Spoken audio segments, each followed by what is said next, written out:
The rain had stopped an hour ago, but Marcus Caldwell's hands still trembled.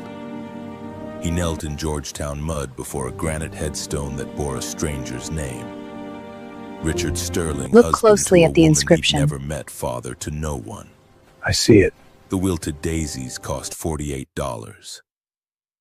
2 days of sawing oak and sanding maple reduced to dying petals that wouldn't last the week.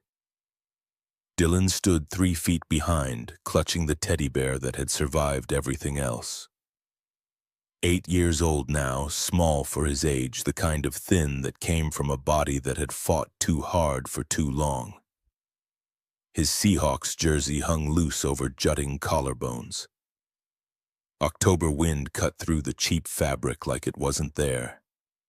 The watch caught the light. Patek Philippe Calatrava, 18-karat gold, the kind of timepiece Marcus had only seen in magazine ads while waiting for his truck's oil change.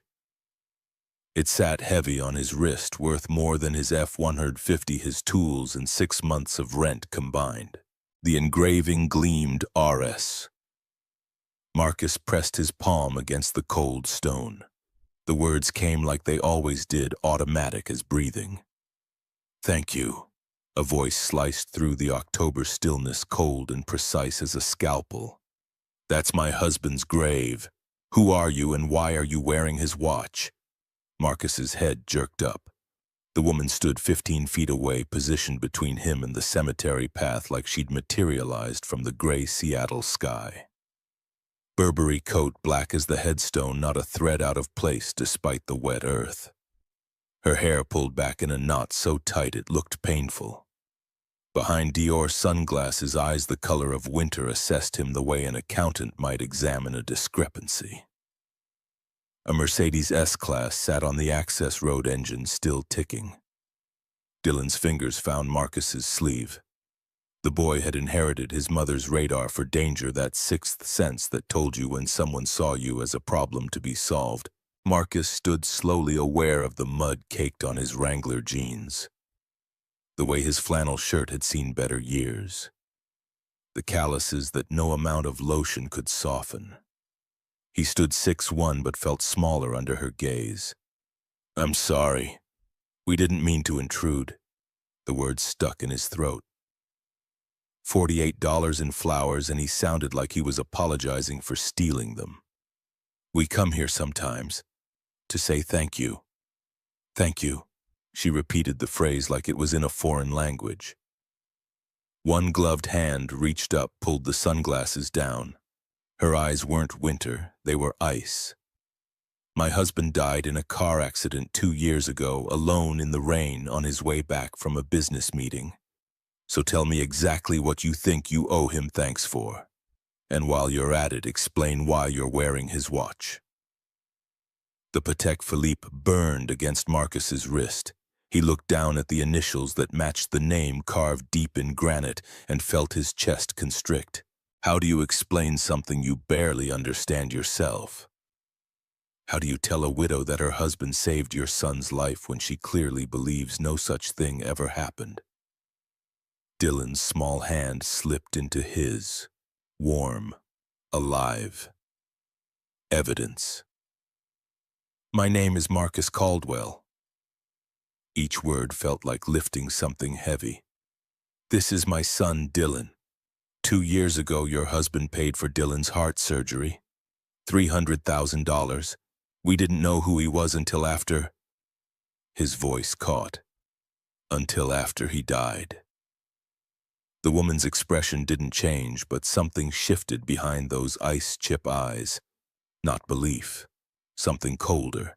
Suspicion edged with fury. "The hospital said it was anonymous. But then we got this." Marcus lifted his wrist, showed her the watch, the gold catching weak sunlight through clouds. "And a letter. In your husband's handwriting. That's how we learned what happened to him. That's why we come here." Victoria Sterling, because that's who she had to be, stood very still. For 30 seconds, the only sound was a crow calling from the tree line and Dylan's quiet breathing. Then she laughed. Sharp, bitter, the sound of glass breaking. That's an interesting story, Mr. Caldwell. Very touching. But my husband's accounts were all accounted for. His lawyer handled everything after the accident. There was no... She stopped mid-sentence. Marcus saw it, the flicker of doubt or maybe memory crossing her features. Her hand moved to her phone, already pulling it from her pocket. I'm calling security. Please. The word came out barely louder than the wind. Just check. 2 years ago, 5 days before the accident, a withdrawal for $300,000. Your husband told you it was for an urgent business investment, didn't he? He saw the answer in her eyes before she spoke. Her finger hovered over the phone screen. Check with Mercy General Hospital, the pediatric cardiac unit. They'll have records of an anonymous donation that covered Dylan's surgery. October 15th, 2022. They'll have the date, the amount, everything. The woman's finger didn't move. She looked at Marcus, really looked this time, taking in the work-worn hands, the faded denim, the exhaustion carved into lines around eyes too young to have them. Then she looked at Dylan, who watched her with the solemn attention of children who've spent too much time in hospitals. Dylan's jersey had ridden up slightly. Marcus saw the moment she noticed the scar pale against skin that didn't see enough sun running 6 inches down the center of his sternum. The unmistakable mark of open-heart surgery. Her expression shifted. The certainty drained like water through a sieve. Victoria Sterling. She lowered the phone without making the call. Her voice had lost its sharp edge, replaced by something more dangerous.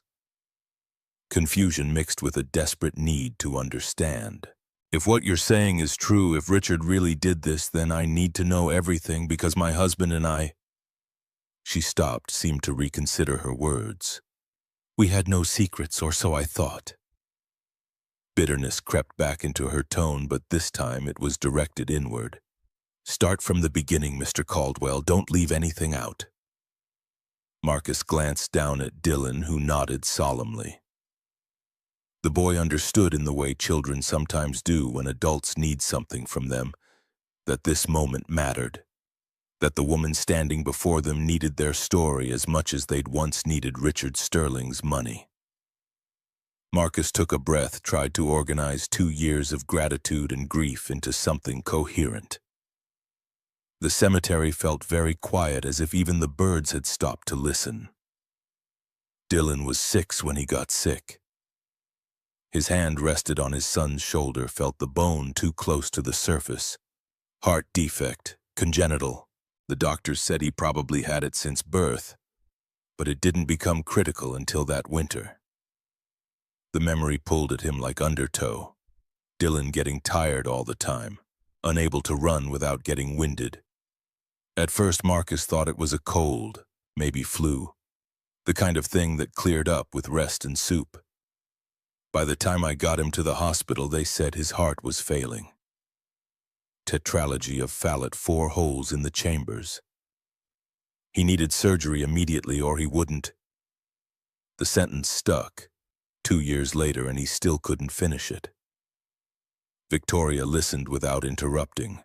She'd moved closer, standing just a few feet away, now her focus entirely on Marcus's words.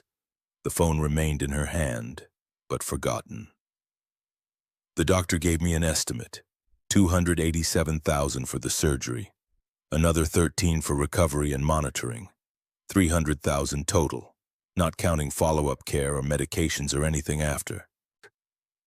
The numbers still had the power to hollow him out. He remembered sitting in that financial counselor's office, the woman's kind eyes, her gentle voice explaining that they needed to make decisions about quality of life versus extending suffering. She didn't say it exactly like that, but that's what she meant. She meant your son is going to die and you can't afford to stop it. I had $8,000 in savings, 10 years of carpentry work. The hospital's charity fund could cover maybe $40,000 if we qualified. My insurance, he laughed hollow.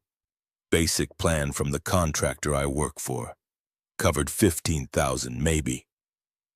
Dylan leaned into his side, warm, solid, alive against all odds.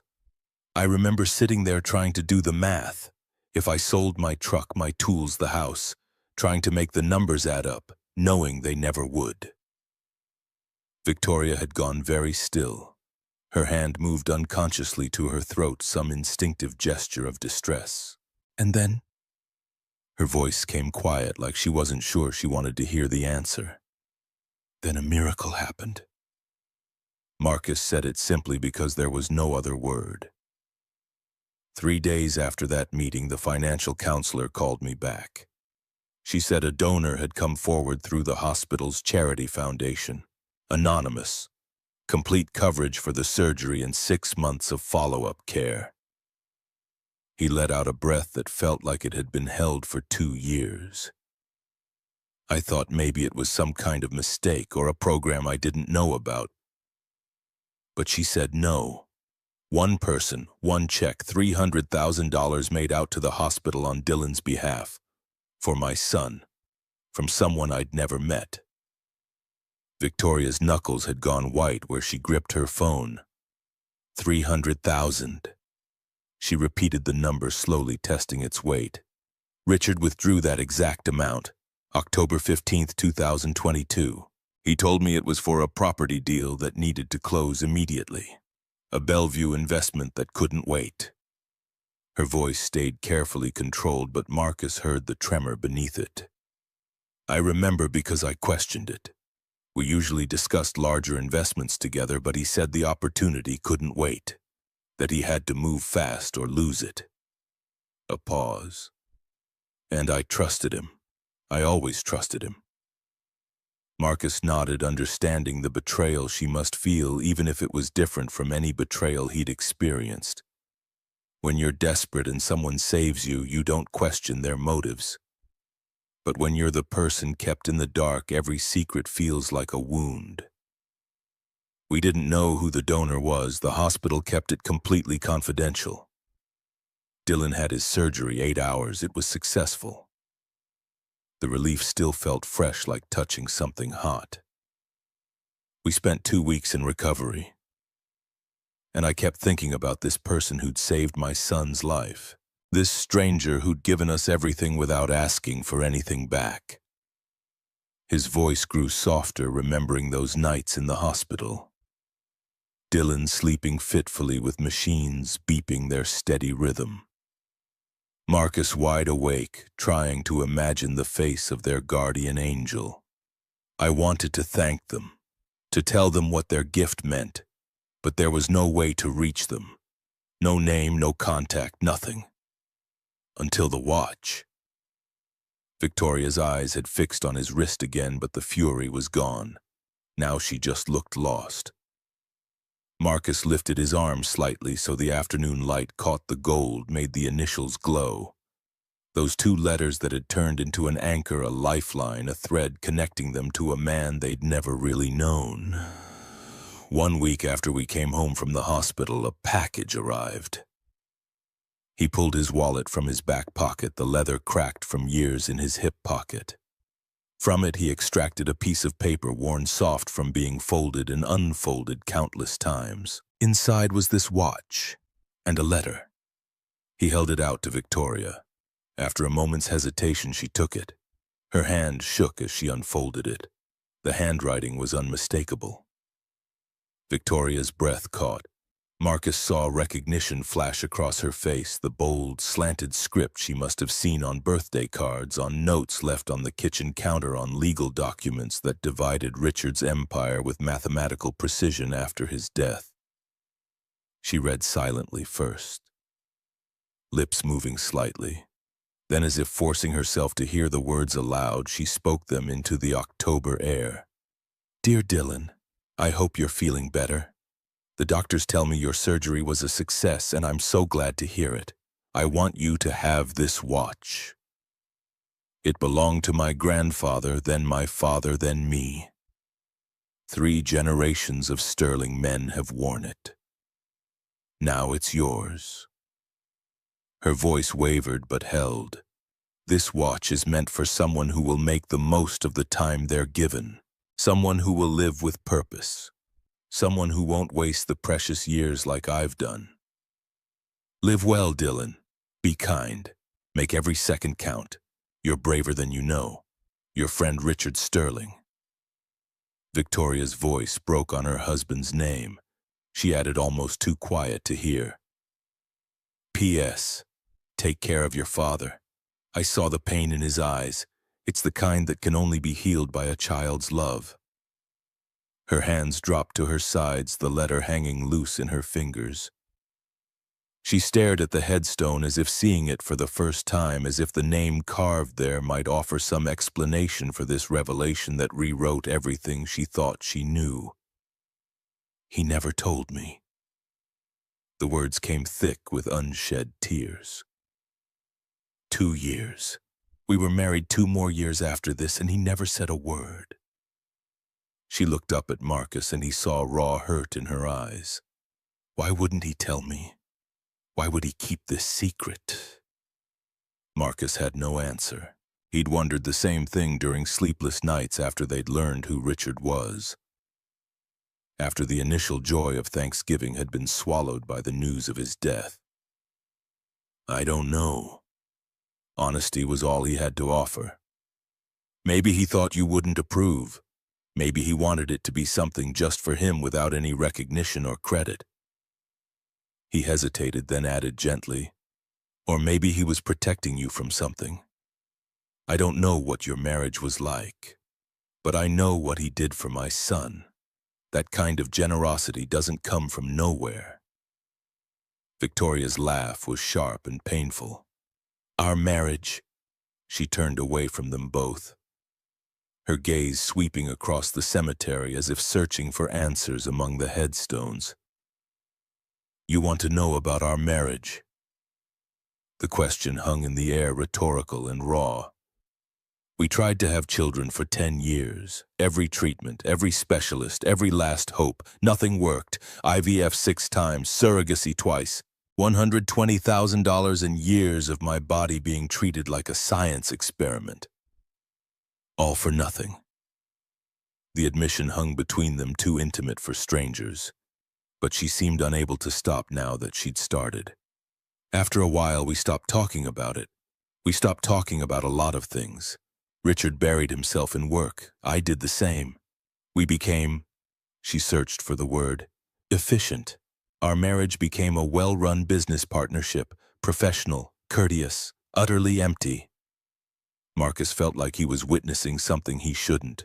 This wasn't what he'd come here for. He'd come to lay flowers, say thank you, and leave, not to become the confessor for a widow's grief.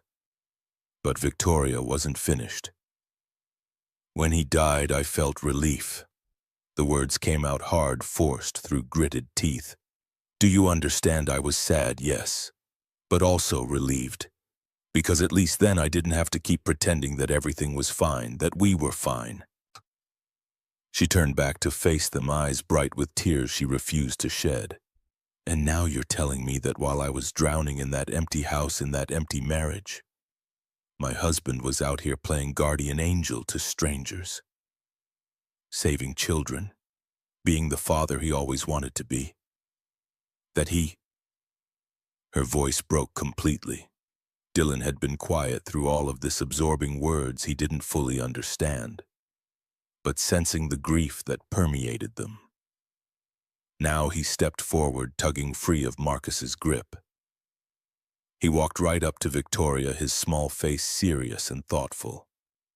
Before anyone could stop him, he held out his teddy bear, the one that had survived his mother's death, his own near death, 2 years of hospital visits and nightmares. You can hold Buttons if you're sad. He makes me feel better when I miss people. The gesture was so pure, so unexpected that Victoria's careful composure finally cracked. She dropped to her knees, heedless of the mud, and took the offered bear with shaking hands. Thank you. The words came out as a whisper, and Marcus heard in those 2 syllables all the grief and regret and complicated love she'd been holding back. Dylan patted her shoulder awkwardly, the way Marcus had taught him to comfort people who were hurting. The boy stood there, a small anchor of warmth in the cold space between them before stepping back to his father's side. Victoria remained kneeling, clutching the worn bear, her perfect facade broken. Marcus realized they weren't so different after all. Both of them left behind by Richard Sterling in different ways. Both of them trying to make sense of a gift they hadn't asked for and couldn't repay. The cemetery had grown darker, clouds gathering again overhead. A few drops of rain began to fall, light at first, then heavier, but none of them moved. Victoria slowly stood still, holding Dylan's bear. Her coat was marked with mud at the knees. She looked at the grave, at the flowers Marcus had brought, at the drawing Dylan had made that still lay folded in Marcus's pocket undelivered. When she spoke again, her voice was different, quieter, more vulnerable than before. "I need to see proof. Not because I don't believe you, though I think part of her still didn't, but because I need to understand. I need to see the records, the timeline, the letters, all of it." She looked at Marcus directly. "I need to know who my husband really was, because right now I don't think I ever did." Marcus nodded without hesitation. "Yes, of course, whatever you need." He pulled the drawing from his pocket, unfolding it carefully. Dylan's careful second-grade printing covered the page. 3 stick figures, a tall man with a halo drawn in yellow crayon, a shorter man, and a small boy between them. Above them, Dylan had written in letters that took up half the page. "Thank you, Mr. Richard, for saving my dad's heart, too." Victoria took the drawing, studied it. Her thumb traced over the words over the crayon-drawn halo. "Your dad's heart, too?" she asked softly, glancing up at Marcus. Heat crept up his neck. Dylan answered before he could. "Because Daddy was always sad before. After Mommy went to heaven. But after you saved me, he smiled again. So you saved both our hearts." The child's logic was simple and absolute. Children saw things so clearly, sometimes cutting through complexity to reach the truth underneath. Something shifted in Victoria's expression. She carefully folded the drawing and held it close along with the letter Marcus had given her and Dylan's teddy bear. 3 small pieces of evidence that her husband's last years hadn't been as empty as she'd believed. "I live 20 minutes from here, Sterling Manor in Medina." She pulled a business card from her coat pocket, handed it to Marcus. "Victoria Sterling, CEO, Sterling Tech Solutions." An address that Marcus recognized as one of Seattle's most expensive neighborhoods. "I'd like you both to come with me. I have Richard's personal papers, his journals. Maybe together we can understand why he did this, why he kept it secret." She paused, then added with brutal honesty, "And maybe you can help me figure out who the man I married actually was, because right now I'm not sure I ever really knew him." Marcus looked down at Dylan, who nodded eagerly. The boy was cold, his thin jacket insufficient against the returning rain, but his eyes were bright with curiosity and something else. Hope, maybe, that the story of the man who'd saved him might finally be complete. Marcus made a decision. "Okay, we'll follow you." Victoria nodded, already moving toward the parking lot, but Marcus held back for a moment, pulling Dylan close. Together they knelt by Richard's grave one more time. "Thank you." Marcus whispered the words again, the ones he spoke every visit, but this time he added something new. "Thank you for bringing us here, for leading us to her. I think—" He paused, searching for the right words. "I think maybe you knew she'd need us someday the way we needed you." Dylan pressed his small hand against the cold granite, a goodbye and a promise at once. Then they stood, turned away from the grave, and walked toward whatever answers waited in the house of a stranger, who was somehow becoming less strange with every passing moment. The drive felt longer than 20 minutes. Marcus followed Victoria's sleek Mercedes in his Ford F-150, a 2008 model with 180,000 miles and a slow oil leak he kept meaning to fix. The contrast wasn't lost on him as they moved from Lakeview Cemetery onto I-90 East past the floating bridge taking the exit toward Medina. Dylan hummed quietly beside him, drawing shapes in the condensation on the window. The boy seemed content, unbothered by the strangeness of following a widow to her mansion. Children adapted in ways adults couldn't. Marcus's mind churned. What were they doing? Victoria Sterling lived in a different world.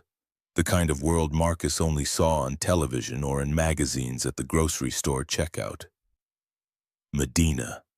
That's where Bill Gates lived, where tech billionaires built compounds with private beaches on Lake Washington. Georgetown, where Marcus rented a small house, had trailer parks and auto repair shops and corner stores that stayed open all night. Different universes separated by 20 minutes and a lifetime. The truck shuddered slightly as he accelerated. The oil leak left small dark spots wherever he parked. He'd see them later in Victoria's pristine driveway and feel the weight of every choice that had led him to 35 years old with a vehicle held together by hope and duct tape. "Are we going to her castle?" Dylan's voice cut through his thoughts. "Not a castle, buddy, just a house, a very big house where very rich people live. Like a castle." Dylan decided, and Marcus didn't have the heart to argue. They turned onto Evergreen Point Road. The houses grew larger, set back behind gates and hedges. Waterfront properties with private docks. Lawns that looked like golf courses. The Mercedes ahead slowed, signaled turn through iron gates that opened automatically. Sterling Manor. The name was engraved on a stone pillar. Marcus followed his truck, looking absurd next to the Mercedes parked in the circular driveway. He pulled to a stop, shut off the engine. Oil dripped onto cobblestones that probably cost more than his monthly rent. He sat there for a moment, hands on the steering wheel, suddenly unsure. "We don't belong here, do we, Dad?" Dylan's voice was small. Marcus wanted to say they did. That money didn't matter, that they had every right to be here. But he'd never lied to his son, and he wouldn't start now. "No, we don't. But sometimes you end up places you don't belong, and you just have to be respectful and do your best. Come on." They climbed out. The house rose before them, 12,000 square feet of modern architecture, stone and glass angles that caught the gray afternoon light. Gardens stretched on both sides, perfectly manicured despite the season. A tennis court was visible to the left. To the right, a guest house that was larger than Marcus's entire home. Dylan's hand found his small and cold. Victoria waited on the stone steps. She'd removed her heels, stood in stockinged feet. The gesture made her slightly less intimidating, slightly more human. She held Dylan's bear carefully, like it was precious. "Come in. Don't worry about your shoes. The stone cleans easily." A lie of kindness, probably. But Marcus appreciated the effort. They followed her inside. The entryway alone could have fit his living room and kitchen combined.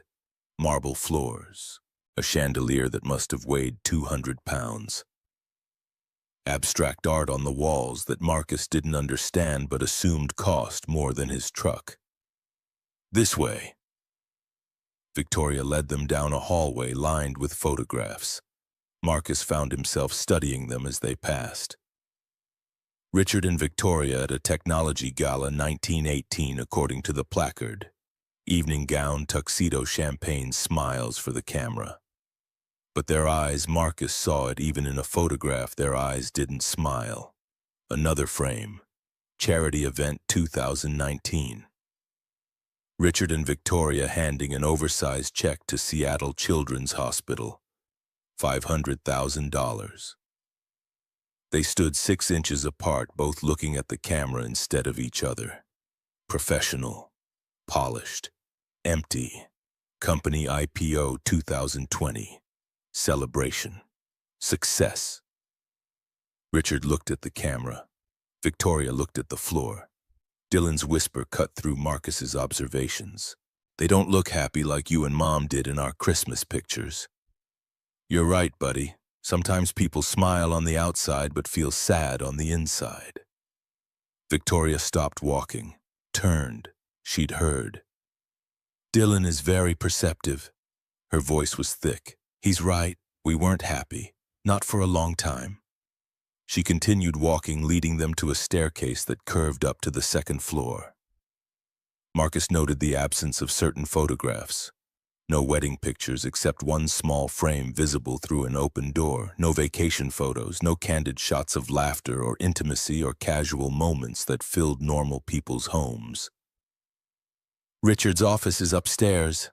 Victoria's voice echoed slightly in the cavernous space.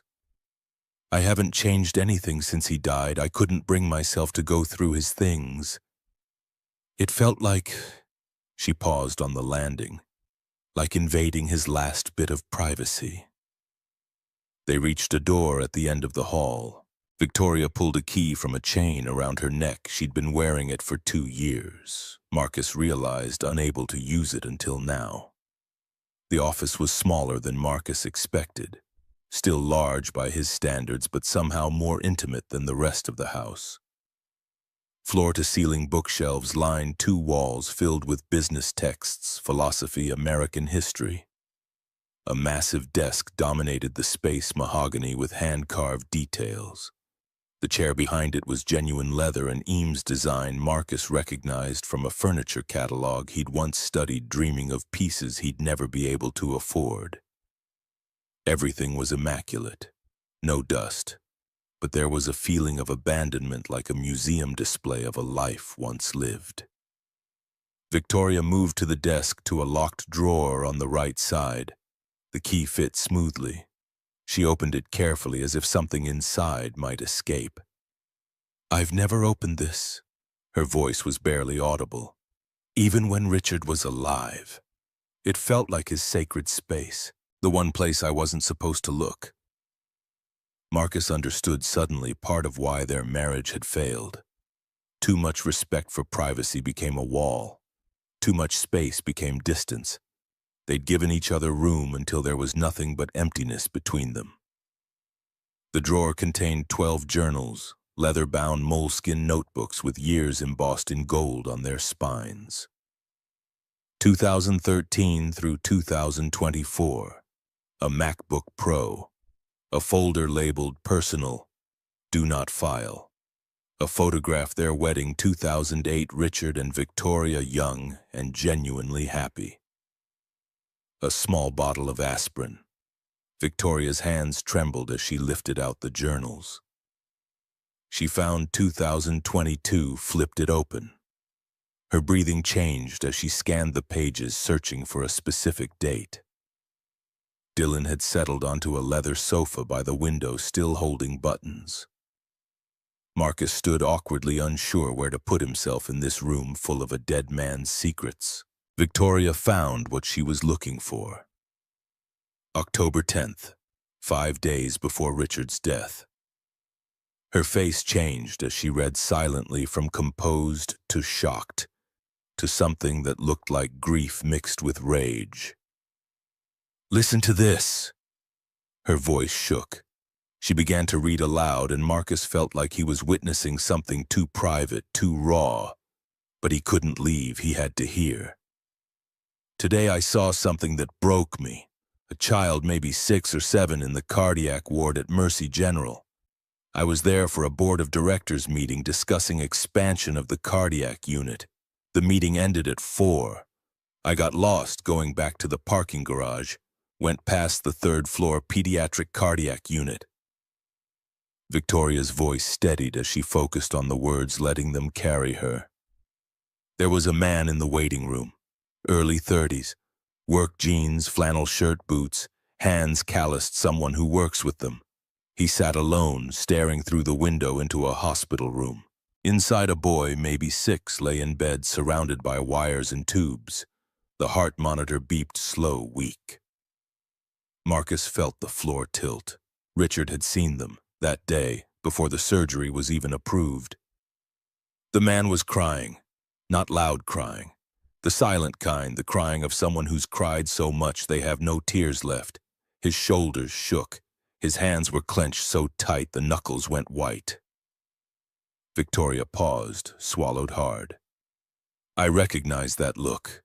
I've seen it in the mirror. I've seen it in Victoria's eyes every month after another IVF failure. It's the look of someone who's lost hope, of someone who knows they can't save the person they love most. The words landed like stones in still water. Marcus felt exposed, seen in a way he hadn't expected. That day in the waiting room, he'd thought he was alone in his grief. But someone had witnessed it. Someone had cared enough to do something about it. Victoria continued, her voice growing softer. I couldn't walk away. I stood there 10 minutes watching. Then I called the head nurse. The boy's name is Dylan Caldwell, 6 years old. Tetralogy of Fallot 4 congenital heart defects. Needs open heart surgery immediately or will die within 6 months. Cost $287,000 for surgery, $13,000 for ICU recovery, $300,000 total. She looked up at Marcus and he saw his own poverty reflected in her eyes. Family has $8,000. Insurance covers $15,000 minimum policy. Hospital charity fund $40,000 maximum if they qualify. Total available about $63,000. They need $237,000 more. Victoria's voice broke slightly. The financial counselor told the father, his name is Marcus Caldwell, that they should consider comfort care instead of aggressive treatment. In other words, let your son die comfortably instead of saving him. Because of $237,000. The amount sounded obscene when spoken aloud. Marcus remembered every digit, every calculation, every desperate attempt to make impossible math work out. Richard came home that night. Victoria set the journal down, looked at Marcus. I asked how his day was. He said fine. We ate dinner in silence, went to bed at different times, slept 3 feet apart in a California king. She picked up the journal again, and all night Richard wrote he could only think about that father in the waiting room, about the boy with 4 holes in his heart, about $237,000 being the difference between life and death. He listed what he'd spent that year on things that didn't matter. A Mercedes, a vacation to the Maldives where they barely spoke, wine collection, a Rolex he never wore. It came to more than $237,000. Victoria flipped forward 2 pages. October 12, 2022. I did it. I donated $300,000 through the hospital foundation, completely anonymous. They'll never know my name. They'll only know that someone cared enough to save their son. She read faster now, as if needing to get through it before losing courage. I told Victoria it was an urgent real estate investment, a Bellevue property that needed to close immediately. She asked a few questions but didn't dig deeper. We never dig deeper into anything anymore. The surgery is scheduled for October 15th. I won't be there. I won't meet them, but I'll know. And for the first time in 10 years, I feel like my life means something. The room fell silent. Marcus couldn't speak. Dylan had gone very still on the sofa, sensing the gravity, even if he didn't understand all the words. Victoria turned more pages, her movements almost frantic now. She found another entry dated October 18th, 2 days before Richard died. Dylan's surgery was successful, 8 hours. The doctors say he'll live healthy, heart, normal life. I sat in my office and cried. I didn't tell Victoria about Dylan because I'm a coward. Her voice dropped to almost a whisper, but the words cut like wire. If I told her, I'd have to admit something. I found meaning in a stranger's child that I never found in our marriage. If I told her, she'd ask why I care more about a boy I've never met than about fixing what's broken between us. And I don't have an answer, except the truth. Victoria stopped, took a shaking breath. Saving Dylan was easier than saving us. With him, I could write a check. I could know I made a difference. The result was clear: he lives or dies. But with Victoria and me, no amount of money fixes the distance we've created. No surgery repairs a marriage that died 5 years ago, but we keep pretending is alive. She closed the journal, set it down with finality. The silence that followed was absolute. Marcus watched Victoria Sterling sit in her husband's chair, surrounded by his books and his secrets, and saw her truly for the first time. Not as an intimidating CEO or a wealthy widow, but as someone just as lost as he'd been in that hospital waiting room 2 years ago. Our marriage was already over. Her voice was hollow. We just didn't have the courage to say it out loud. The admission hung in the air, stark and honest. Richard found meaning in you because he couldn't find it at home. I don't blame you for that. I don't even blame him, really. I blame us both for being too proud, too stubborn, too scared to admit we'd failed. Dylan slipped off the sofa, walked over to Victoria. He was small enough that standing put him at eye level with her seated form. He took her hand. Mr. Richard still loved you. I know he did. Victoria looked at this 8-year-old boy, this child her husband had saved, and fresh tears spilled down her cheeks. How do you know that, Dylan?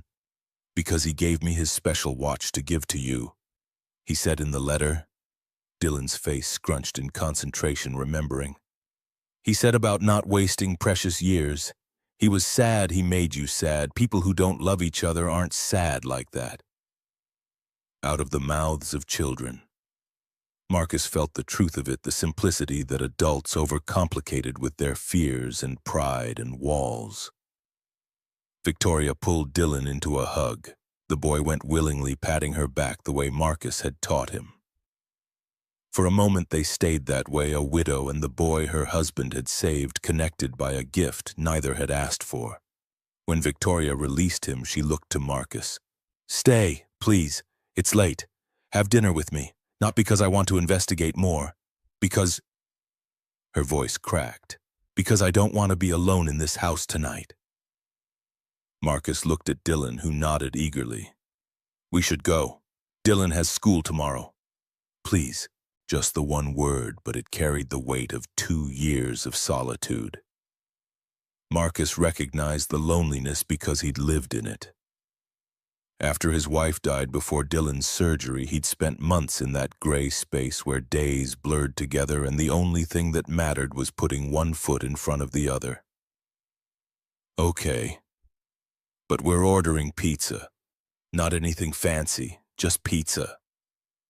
Victoria laughed, actually laughed, the first real sound of joy Marcus had heard from her. I've never ordered pizza delivery in my life. Dylan's eyes went wide. Never? That's so sad. And just like that, the tension broke. Victoria wiped her eyes, stood and led them back downstairs. She fumbled with her phone, trying to figure out how to order from Domino's while Dylan coached her through the app. Marcus watched this billionaire CEO struggle with something as simple as pizza delivery, and felt the first crack in the wall between their worlds. The pizza arrived 45 minutes later. They ate at a kitchen table designed for 12, just the 3 of them sitting close together at one end.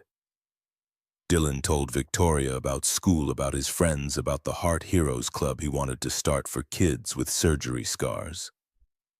Victoria listened with genuine interest, asking questions, engaging in a way that suggested she'd forgotten how to do this, how to just be with people without agenda or armor. Marcus watched them and thought about Richard Sterling, about a man who'd saved Dylan but couldn't save himself, about how sometimes the hardest person to rescue is yourself. It was after 10 when Marcus finally said they had to leave. Dylan had fallen asleep on the living room sofa, worn out by the emotional weight of the day. Marcus carried him to the truck, the boy's arms wrapped loose around his neck. Victoria walked them to the door. She still held Dylan's bare buttons like she'd forgotten to give it back. Thank you for staying, for telling me everything, for... She struggled with the words. For showing me that Richard's last years weren't completely empty, that he found something good even if it wasn't with me. Marcus shifted Dylan's weight, felt his son's breath warm against his neck. He loved you. I don't know how I know that, but I do. Everything in those journals, he was looking for a way back to you. He just didn't know how. Victoria nodded, not quite believing but wanting to. Come back, please. I think... She paused. I think Richard brought us together for a reason. I don't know what it is yet, but I'd like to find out. Marcus thought about his workshop in Georgetown, about the custom furniture orders piling up, about the rent due in 2 weeks. He thought about Sterling Manor and the gulf between this world and his. He thought about how Dylan had smiled tonight, really smiled for the first time since his mother died. We'll come back. He settled Dylan into the truck, buckled him in. The boy stirred but didn't wake. Marcus climbed into the driver's seat, started the engine. It caught rough like it always did, oil pressure light blinking before settling. As he pulled away, he saw Victoria in the rearview mirror, standing in the doorway of her enormous house, holding a worn teddy bear, looking smaller and more alone than anyone with that much money had a right to be. The drive home took them back through worlds, from Medina's waterfront estates to Georgetown's industrial blocks, from marble and glass to vinyl siding and chain-link fences. Marcus pulled into the driveway of his rental, a small house, 2 bedrooms yard, that needed mowing, porch light that flickered. He carried Dylan inside, laid him in bed, still dressed. The boy mumbled something about castles and pizza, then settled back into sleep. Marcus stood in the doorway of Dylan's room, watching his son breathe. Steady, strong, alive. The scar on his chest hidden beneath a Seahawks jersey. But Marcus knew it was there, proof of what they'd survived. Proof that sometimes miracles happened. His phone buzzed, a text from an unknown number. Thank you for today, for Dylan, for letting me see Richard differently.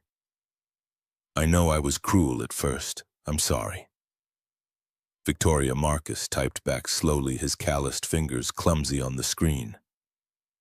Nothing to apologize for. You were protecting yourself. We all do that. Thank you for listening, for believing us. 3 dots appeared, disappeared, appeared again. Same time next month at the cemetery. Marcus thought about it, about making this a routine, about tying his life to a woman who lived in a different stratosphere, about all the ways it could go wrong. Then he thought about Dylan's smile, about Victoria's laughter over pizza, about how Richard Sterling had seen them at their lowest and chosen to help anyway. Same time next month. He put the phone down, checked on Dylan one more time, went to his own room, the bed he'd once shared with a wife who died too young, the empty space he'd learned to live with. Tonight, for the first time in 2 years, the emptiness felt different. Not filled exactly, but less hollow, like maybe there was room for something new to grow in the spaces grief had carved out. He thought about Victoria in her mansion, probably sitting in Richard's office, reading more journals, learning more secrets. He thought about the watch on his wrist, ticking steadily forward, counting down seconds that used to feel endless but now felt precious. Tomorrow he'd go back to the workshop, sand oak, cut maple, build things with his hands, pay rent, buy groceries, live the same life he'd lived yesterday and the day before. But something had shifted. Some invisible thread now connected his small house in Georgetown to a mansion in Medina, connected a carpenter to a CEO, connected past grief to possible future something. Richard Sterling was dead, but somehow, through a watch and a letter and $300,000, he'd managed to bring together 2 people who needed each other in ways they didn't yet understand. Marcus fell asleep thinking about that, about how sometimes the greatest gifts are the ones that keep giving long after the giver is gone. 2 weeks passed like water through a sieve. Victoria sent 3 emails. Short professional, each one reaching out across the gulf between Medina and Georgetown with careful words about honoring Richard's legacy, about continuing what he'd started, about needing Marcus's help to understand. Marcus replied to each one, polite, brief, evasive, swamped with orders right now. Sorry, not sure how I could help with something like that. You should work with professionals, people who know what they're doing. The truth sat heavier than the lies. Marcus was afraid of being pulled into a world where he'd inevitably fail, where his rough edges would show, where Dylan would get attached to someone who lived in a mansion and then lose her too. They'd said thank you. They'd shared one evening. That should be enough. Dylan asked every morning, every afternoon, every night before bed, "When do we see Miss Victoria again? She has her own life, buddy." But she was sad. We helped her feel better. Once. We helped once. That's all we can do. The boy's disappointment was a stone in Marcus's chest, but he told himself he was being smart, protective, keeping them safe in the small, manageable world they understood. Saturday morning found Marcus in his workshop hand-sanding a cherry dining table. The red-brown wood showed tiger stripes under his palm grain that would look stunning under oil finish. $800 for this job, a week's work. He'd built the entire piece by hand, no CNC machines, no automated tools, just him, his grandfather's chisels, and patience earned through years of learning that perfection came from the slow accumulation of small, careful movements. The table saw had been quiet for an hour. NPR played classical music through speakers flecked with sawdust. Saturday meant Dylan did homework in the corner office Marcus had built from leftover plywood, and nobody interrupted. Except someone was knocking. Marcus straightened brushed wood dust from his flannel. Probably the restaurant owner coming to check progress. He pulled open the side door. Victoria Sterling stood on the cracked concrete, dressed wrong. Not wrong exactly. Different. Levi's instead of designer slacks. A cashmere sweater in charcoal gray instead of tailored blazers. White Converse instead of Louboutin heels. Her hair fell loose past her shoulders and she wore minimal makeup. "You've been avoiding my emails." Marcus's grip tightened on the doorframe. "I've been busy. So I came in person." From inside the workshop, a small voice squealed, "Miss Victoria!" Dylan appeared like a comet, homework abandoned, launching himself at Victoria with the fearlessness of children who hadn't yet learned about class divisions and appropriate boundaries. She caught him, stumbled slightly, then steadied and hugged him back. "I missed you. Did you come to see us? Are you staying? Dad said you were too busy, but I knew you'd come." Victoria's eyes met Marcus's over Dylan's head. Something complicated passed between them. Accusation, understanding, hurt, acceptance. "I missed you too, Dylan. I brought something for you." She pulled a folder from her shoulder bag, handed it to the boy. Inside were 3 drawings, professional quality, full color. Heart heroes, Dylan had called them in his crayon sketch, but these were rendered by someone who knew anatomy and art in equal measure. Children with surgery scars wearing capes flying through clouds. "I had a designer at my company make them, based on your idea. I thought maybe you could hang them in your room." Dylan's face split into pure joy. He hugged the folder to his chest, looked up at Marcus with pleading eyes. "Can we, Dad? Can we hang them?" "Of course, buddy. Go inside and pick which walls." Dylan ran back into the workshop, leaving Marcus and Victoria alone in the doorway. Traffic hummed on the street behind her. Someone's radio played hip-hop from an auto body shop 3 doors down. "You shouldn't have done that." "I wanted to. Dylan's idea was brilliant. He should see it taken seriously." Marcus stepped aside, gestured her in. The workshop smelled like cedar and varnish and honest work.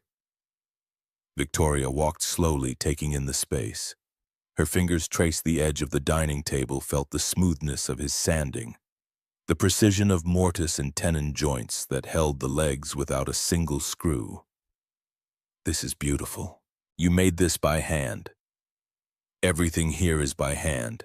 Can't afford the machines the big shops use. I couldn't do this even with machines. She turned to face him, and the admiration in her voice felt genuine. This is skill, patience, precision. It's art. It's carpentry, nothing special. Don't do that.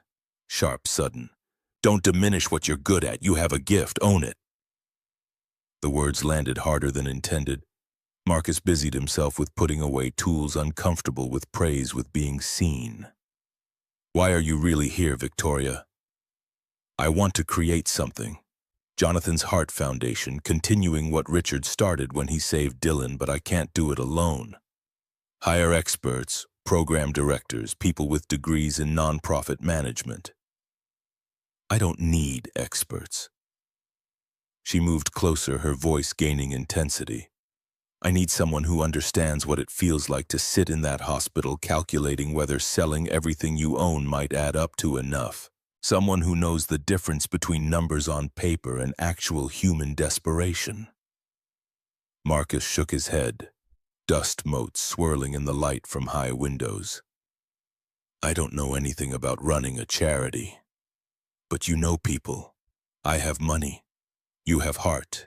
We need both. She pulled a paper from her bag. Official letterhead, job description, salary listed at the bottom. Co-Director of Family Services. $150,000 per year. Benefits. Flexible hours. The number was obscene.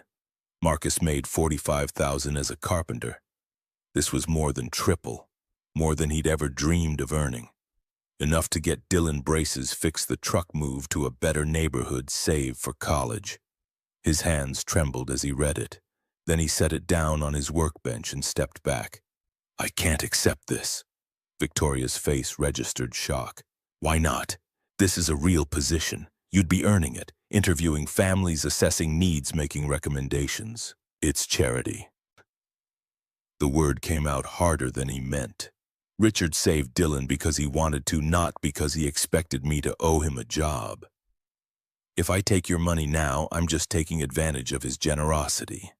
I'm no better than... He stopped, but she finished the thought. Than someone exploiting the foundation. Yes. The silence stretched. Victoria's jaw tightened. She wasn't used to people refusing her offers, Marcus realized. Wasn't used to someone rejecting what looked like pure generosity. Then what do you want? The question hung between them. Marcus thought about Dylan, about Victoria's loneliness, about Richard's journals, describing a man who'd found meaning too late. I'll help you. Volunteer 1 evening a week, Fridays after 6. I'll review applications, meet families, give you my assessment, but no pay. If I do this for 6 months and prove I'm actually useful, if I earn the position, then maybe we talk about salary. 6 months without pay, you have a son, bills. I have carpentry, it's enough, but I need to know I'm not charity. I need to know I've earned whatever comes next. Victoria studied him for a long moment. Behind her, Dylan hummed while examining his drawings. Traffic continued outside. The world kept turning while these two people from different universes tried to find common ground. Okay, 6 months volunteer, but if you're good at this, and I think you will be, you accept the salary. Deal. Marcus extended his hand. Rough calluses met smooth skin. They shook on it, and something shifted in the air between them. Not friendship yet, not partnership, but the beginning of something that might become both. 3 months vanished into a rhythm. Friday evenings, Marcus would finish his carpentry work, pick up Dylan from the neighbor who watched him after school, and drive to the small office Victoria had rented in downtown Seattle. 800 square feet above a coffee shop, furnished simply. 2 desks, file cabinets, a worn sofa where Dylan did homework while the adults worked. Jonathan's Heart Foundation, Incorporated, $2 million in initial funding from Victoria's personal wealth. Logo designed by Dylan, a heart with wings professionally rendered by Victoria's design team. Mission statement written and rewritten until every word felt right. Saving children who need cardiac surgery but lack the financial means. Simple, direct, true. The first applications arrived slowly. Families who'd heard about them through hospital social workers, through support groups, through desperate internet searches. Each file told a story of medical bills that crushed dreams, of insurance that covered almost nothing, of parents forced to choose between saving their child and keeping their home. Marcus read each one like gospel. Victoria analyzed them like chess problems. Their methods clashed immediately. The Miller family file landed on the desk third week of January. Emily Miller, 9 years old. Leukemia relapse requiring specialized radiation therapy. $180,000. Father Thomas Miller, warehouse worker, had been fired 3 months prior for excessive absences. Victoria's red pen marked through the page. He's not reliable. Lost his job. That's a risk. Marcus's voice came tight. Or maybe he was missing work to take care of his dying daughter. Maybe his boss didn't care about sick kids. Maybe we should ask him instead of judging from a background check. I'm not judging. I'm assessing risk. We have limited funds. We can't waste them. Waste? The word tasted bitter. A 9-year-old with cancer is waste. That's not what I meant.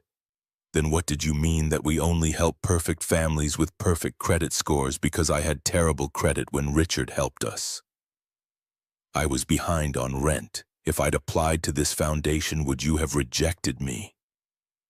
Victoria went very still. That's different. I know you. Exactly. Someone gave me a chance before knowing me. Richard looked past the numbers and saw a father who needed help. That's what we have to do. The office felt too small suddenly. Dylan pretended not to listen from the couch, but his homework hadn't moved in 10 minutes.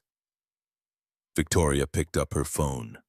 I want to verify his story, if he was really fired for taking care of Emily, if that's the truth we approve. But I need proof. Then I'll get proof. Give me his address. Marcus drove to South Seattle the next day. The apartment building looked tired, peeling paint, cracked parking lot, but clean. Maintained by people who cared even when they had nothing. Thomas Miller answered on the second knock. 38, but looked 50. Exhaustion etched in lines around his eyes. They talked for an hour. Marcus saw the empty living room, TV gone, sofa gone, everything sold except mattresses and Emily's stuffed animals. Saw the hospital bills stacked on the kitchen counter, each one stamped overdue. Saw Emily herself, bald from chemotherapy, playing quietly with a single worn doll. He drove back to Georgetown with rage burning in his chest. Not at Victoria. At a world where this was normal. Where fathers had to choose between jobs and children.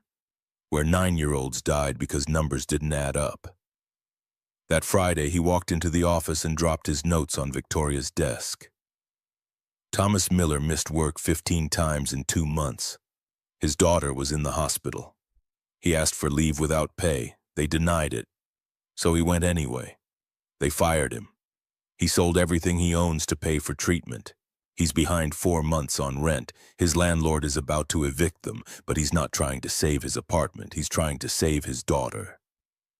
Victoria read through the notes without speaking. Made a phone call, verified the story with Thomas's former employer. Hung up and sat back in her chair. You were right. Wire $180,000 to Swedish Medical Center for Emily Miller's treatment. Something loosened in Marcus's chest. Not victory, just the knowledge that they'd done right by one child. The Whitmore family came next. Mason Whitmore, 5 years old, needed a bone marrow transplant. $250,000. Parents ran a Greek restaurant in Fremont called Apollo's Tavern. Revenue reports showed $850,000 per year. Marcus frowned at the numbers. They're not poor, they can afford this. Victoria pulled up tax return spreadsheets, business documents Marcus didn't fully understand. Revenue isn't profit. Look, food costs, labor, rent, equipment, loans, by the time everything's paid, they net about $65,000 per year. Comfortable, but not wealthy. She showed him more documents. 3 years of Mason's leukemia treatment had cost $340,000. They'd mortgaged their home, drained retirement accounts. The restaurant was leveraged to the limit. They're rich in their front window and broke in their back office. The numbers tell the story if you know how to read them. Marcus looked at the spreadsheet, saw the truth he'd missed.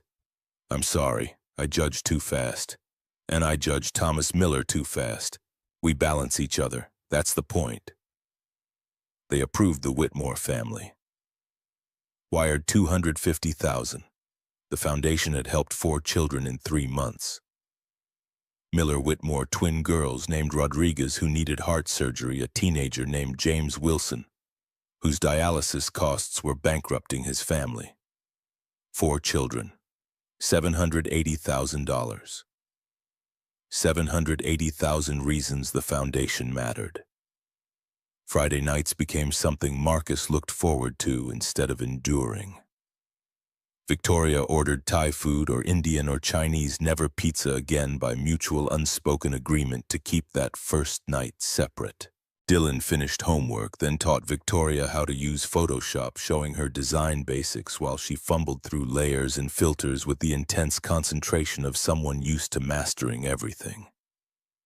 Marcus watched his son laugh, watched Victoria's careful distance soften into something approaching ease, and thought maybe Richard Sterling had known what he was doing after all. April arrived wet and cold, 6 months since they'd met at the cemetery. Marcus had proven himself valuable enough that Victoria insisted on making the co-director position official and paid. He'd accepted $120,000 less than her initial offer, but enough that he could cut back on carpentry, could spend more time with Dylan, could stop calculating whether fixing the truck would mean skipping groceries. The Bryn Sullivan application arrived on a Tuesday. Single mother, 32, worked as a server at Applebee's. Daughter Harper, 7 years old, diagnosed with ventricular septal defect, a hole in the heart wall. Surgery cost $220,000. No insurance through her part-time position. Credit score of 480. 2 prior evictions. Collection accounts totaling $12,000. Bankruptcy filing from 2019 mentioning gambling debts. Victoria's red pen came out immediately. No. Too many red flags. We can't risk this. You're rejecting her because she has gambling problems. The daughter didn't gamble. Harper's 7 years old. I'm rejecting because I don't trust the mother will use the money properly. $220,000 could disappear into a casino instead of a hospital. Marcus felt heat rise in his neck. So we only help perfect victims' mothers without mistakes. That's not what Richard did. He helped us without knowing anything except that Dylan needed surgery. And maybe if he'd done due diligence, he would have found red flags with us too. Maybe that's why he kept it secret. He knew I'd have concerns. The argument escalated. Victoria talked about fiduciary responsibility. Marcus talked about the child who'd die without help. Neither could hear the other through the wall of their own certainty. Finally, Marcus played the card he'd been holding. If I'd applied to this foundation 2 years ago, you would have rejected me based on my credit score and late rent payments. You would have let Dylan die because I made mistakes. Is that who we are? Victoria's face went pale.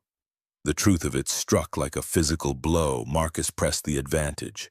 I'll meet her, interview her in person, look her in the eye. If I think she's lying, we reject, but don't judge her on paper without giving her a chance. Victoria set down her pen with careful precision. Fine, but I want extra verification, home visit, references. Medical records confirmed directly with doctors. If you approve this, you own it. I'll own it. He drove to Renton on Saturday. The apartment complex was called Riverbend, which was optimistic given the cracked asphalt and peeling siding. Bryn Sullivan answered the door in an Applebee's uniform just off shift. Exhausted. Wary. Harper sat on a worn couch coloring. Small for 7. Blonde hair pulled back in a ponytail. She breathed with visible effort, each inhale slightly labored. The kind of thing you didn't notice unless you'd watched your own child struggle for air. They talked for 45 minutes. Bryn cried when explaining the gambling, a bad year after losing her job, depression, stupid choices that snowballed into debt. She was paying it off. $30 a week from tips would take years. But she was trying. I swear on everything, if you give us this money, it goes straight to the hospital. I won't touch it. I'll sign anything. Harper needs surgery by next year or her heart will fail. That's what the doctors said, and I don't have... Her voice broke. Harper looked up from coloring eyes too old for 7. Mommy's sad again. Marcus saw Dylan in that face, saw himself in Bryn's desperation, saw the whole terrible cycle of poverty and illness and impossible choices. He drove back to Seattle and walked into Victoria's office Monday morning. Approve it. I talked to her doctors. The VSD is real. Harper needs surgery. Bryn made mistakes, but she's trying. I believe her. Victoria looked at him for a long time. Then she signed the approval form. $220,000 wired directly to Mercy General Hospital under Harper Sullivan's name. It goes nowhere else. Thank you. Don't thank me yet. 2 weeks later, Victoria's phone rang at 9 in the morning. Marcus was in his workshop hand-planing a walnut bookcase when his phone buzzed. Victoria's text was a single sentence, "Call me now." He did. She picked up before the first ring finished. The hospital says they've never heard of Harper Sullivan. No patient by that name. No scheduled surgery, nothing. Marcus's stomach dropped into a void. That's impossible. I saw the medical records. Apparently those records were fake. Along with everything else, I have an investigator looking into it. I'll call you back. The call came 3 hours later. Marcus sat in his truck outside the workshop, unable to move, unable to think. Bryn Sullivan isn't her real name. It's Bryn Callahan. She's done this before. Small-time fraud. The medical records were forged. The apartment was rented specifically for the con. Harper isn't even her daughter, borrowed from a friend for photos. The $220,000 went to an intermediary account that disappeared. It's gone, Marcus, all of it. His vision tunneled. His breath came short. Gone. $220,000. Enough to save 3 children. 4, 5. Gone because he'd trusted someone. Because he'd looked into desperate eyes and seen himself. I'll call an emergency board meeting. Victoria's voice sounded hollow. The lawyers think we should shut down. Cut our losses before this becomes public. Victoria, you were right about Thomas Miller. You were right about seeing past the numbers. But you were catastrophically wrong about this, and now we're done. The foundation is done. Richard's legacy is... I'm sorry. The line went quiet. Then I know you are. So am I. She hung up. Marcus sat in his truck for an hour watching rain start to fall, watching the world continue like nothing had changed when everything had. That Friday, he walked into the office for the last time. Victoria was already there, staring at Dylan's logo on the wall. The heart with wings seemed to mock them now. She turned when she heard him. Her face was composed, controlled, the mask back in place, but her eyes showed the truth devastation barely contained. The board wants to dissolve the foundation. The lawyers agree. We're liable for negligence, possibly fraud ourselves if donors think we weren't properly vetting. This is my fault. Yes. No softening, no comfort, just cold truth. This is exactly why we needed thorough vetting. why I wanted safeguards, why I... Her voice rose, control slipping. Why I told you this would happen. You with your instincts and your trust and your need to see the best in everyone. You got played, Marcus. You got played and it cost us $220,000. I was trying to help. By ignoring every red flag, by overriding my concerns because you wanted to be the hero, because you saw yourself in some con artist and couldn't separate your trauma from actual assessment. The words landed like hammer blows. Marcus felt something crack inside his chest. At least I tried, at least I cared about people instead of just risk management, you. With your spreadsheets and your background checks and your perfect calculations. You don't see humans, you see potential losses. Because losses are real. Because every dollar we waste is a child we don't save. Because I have responsibility to donors, to the board, to Richard's memory. Her voice broke. Do you know what the difference between you and Richard is? He only had to save Dylan once. Then he died. But I have to live with every decision, every failure, every child we turn away because we ran out of money helping the wrong people. The silence after her words felt like falling. Marcus stood there, chest heaving, watching tears stream down Victoria's face while she refused to look away from him. Dylan's voice came small from the doorway. Dad! The boy had been waiting in the hallway, heard everything. His homework bag slipped from his shoulder, papers scattering. Marcus moved toward him, but Dylan stepped back. You're not supposed to yell at Miss Victoria. She's sad. You're making it worse. Shame burned through Marcus's anger.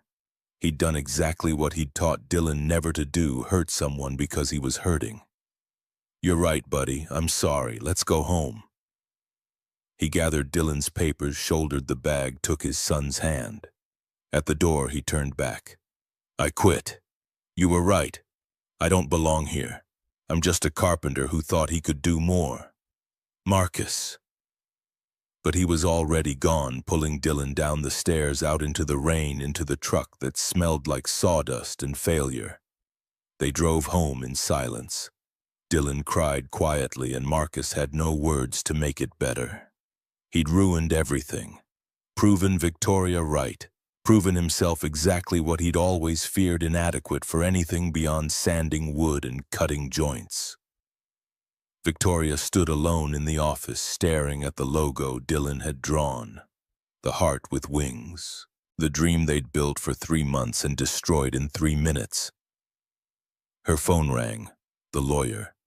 We can probably recover some reputation if we shut down quietly. Issue a statement about unforeseen circumstances.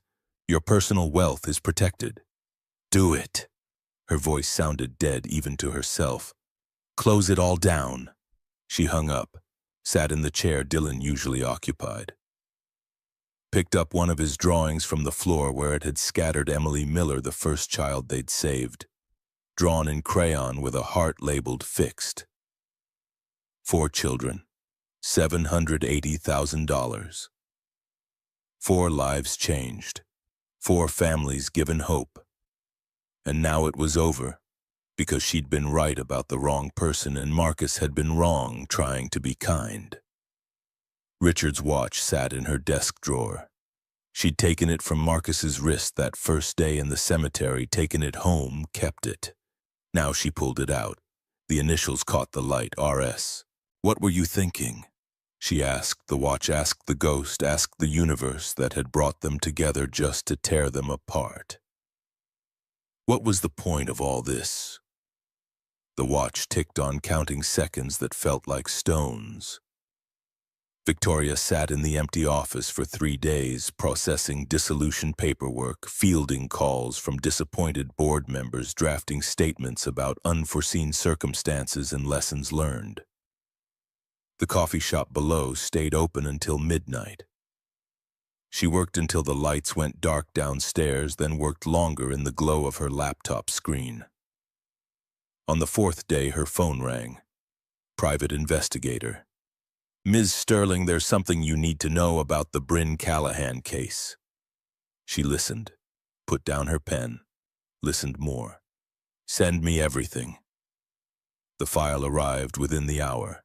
Victoria read it twice, then called Marcus. He didn't pick up. She tried again. Voicemail. Marcus, it's Victoria. I found something. Bryn Callahan does have a daughter. Harper Callahan, 7 years old. She has VSD. Real diagnosis, real need. Bryn used her own child for the con, showed us genuine medical records, but then pocketed the money instead of paying the hospital. Harper never got treatment. She's in foster care now because Bryn's in jail awaiting trial. The child is real Marcus, and she's dying. She hung up, stared at the phone, waited. 20 minutes later, Marcus called back. Where's Harper now? Group home in South Seattle. Renton Family Services. I'll meet you there tomorrow, 9 a.m. The line went dead. No apologies, no reconciliation, just the mission. Maybe that's all they had left. The foster home occupied a converted craftsman on a street where lawns needed mowing and porches sagged under decades of Pacific Northwest rain. Marcus's truck arrived same time as Victoria's Mercedes. They nodded to each other across the driveway, acknowledgement without warmth, soldiers reporting for duty. Porting. Dylan climbed out of the truck uncertain. He hadn't spoken much since the fight. Hadn't asked about Victoria or the foundation or when they'd go back. Just withdrew into himself the way children do when adults shatter their small, safe worlds. A social worker met them at the door, 40's tired eyes, the look of someone who'd seen too many children slip through too many cracks. Harper's in the playroom. She doesn't talk much. Hasn't since her mother was arrested. The heart condition makes her fatigue easily, so she mostly sits and watches the other kids. The playroom held 6 children ranging from toddler to preteen. Toys scattered across worn carpet. A TV played cartoons no one watched. Harper sat in the corner, small even for 7, clutching a stuffed rabbit that had seen better years. Blonde hair pulled into a messy ponytail, blue eyes that tracked movement without engaging. Dylan saw her and froze. Marcus felt his son's recognition there, but for grace went he. Dylan had been that child once, the sick one, the different one, the kid who couldn't keep up. Hi. Dylan's voice came quiet as he crossed the room. I'm Dylan. That's my dad Marcus, and that's Miss Victoria. We came to see you. Harper looked at him without speaking. Dylan sat down cross-legged in front of her, not too close, giving space. I like your rabbit. What's his name? Nothing. I have a bear named Buttons. He's really old and one eye is loose, but I love him anyway. Is your rabbit old too? Harper's fingers tightened on the rabbit's ears. A nod barely perceptible. I had surgery. Dylan lifted his shirt, showed the scar that ran down his sternum. On my heart. It was sick, but doctors fixed it. Does your heart need fixing too? Harper stared at the scar. Reached out one finger, traced it through the air without touching. Her voice came thin and reedy like wind through broken windows. Mine's broken. Mommy said she'd fix it, but she lied. The words broke something in Victoria. She'd been standing by the door, observing, assessing, keeping professional distance. But that small voice saying she lied cut through every defense she'd built. She crossed the room, knelt beside Dylan and Harper. The girl flinched. Your mommy did lie. I'm sorry she did that, but we're here because we don't lie. We came to help you if you'll let us. You have lots of money. Harper's eyes held no hope, just tired knowledge beyond her years. Yes. Mommy said people with money don't help people without money, they just pretend. Victoria absorbed the hit, deserved it maybe. Your mommy was wrong about that. Sometimes people with money do help. Sometimes they mess up and fail. Sometimes they try again. I want to try again with you, Harper. I want to pay for your surgery and... She hadn't planned this, hadn't discussed it with lawyers or thought through implications. But watching this child who'd been used as a prop in her mother's con, who'd never gotten the help that was supposed to save her. Victoria knew with absolute clarity what needed to happen. And I want to be your family, if you'd like that. After you're better, after the surgery, I'd like you to come live with me, permanently. Marcus's head snapped up. Harper went very still. Like adopted? Yes, like adopted. But you don't know me. Not yet. But I'd like to. Harper looked at Dylan, seeking guidance from the only person in the room who might understand.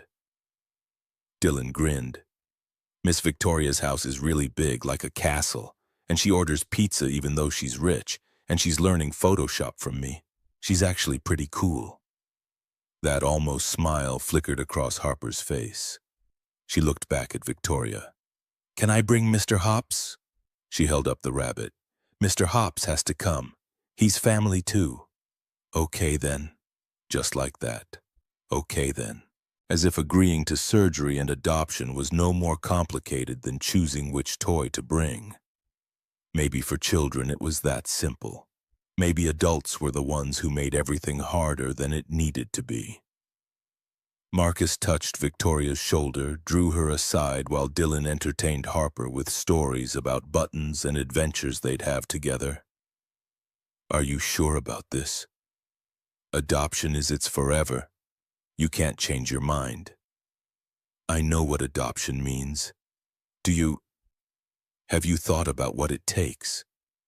She'll have trauma from her mother's arrest, trust issues. She'll need therapy, patience, time. You might not. I have time. Victoria's voice held steel. I have money. I have this enormous house with empty rooms. I have everything except someone to share it with. Richard and I spent 10 years wanting a child and never getting one. Maybe this is why. Maybe Harper is who I was supposed to find. Marcus studied her face, searching for doubt or impulse or the desperate need some people had to rescue things because they couldn't rescue themselves. He found none of that, just determination and something that looked like readiness. Then Dylan and I will help however we can. If you're doing this, you're not doing it alone. I thought you quit. I quit being angry. The foundation still needs to exist. Harper proves that. Real kids fall through cracks while we're busy being right or wrong about other things. Victoria felt something unlock in her chest, not forgiveness exactly. They'd both said things that couldn't be unsaid, but maybe forgiveness wasn't required. Maybe just moving forward was enough. The surgery first, then we figure out the rest. Seattle Children's Hospital scheduled Harper's surgery for late May. Ventricular septal defect repair, 8 hours. Estimated surgeon named Dr. Patricia Chen, who had steady hands and 30 years of experience closing holes in children's hearts. Victoria moved Harper to Sterling Manor 2 weeks before surgery for pre-op appointments, and to help the girl adjust. The social worker approved temporary emergency placement given the medical urgency and Victoria's resources. The adoption paperwork would take months, background checks, home studies, but the surgery couldn't wait. Harper moved through the house like a ghost at first, touched nothing, asked for nothing, slept curled tight around Mr. Hops in a bedroom twice the size of her foster home's playroom. Victoria floundered. She'd run a tech company, managed hundreds of employees, negotiated deals worth millions.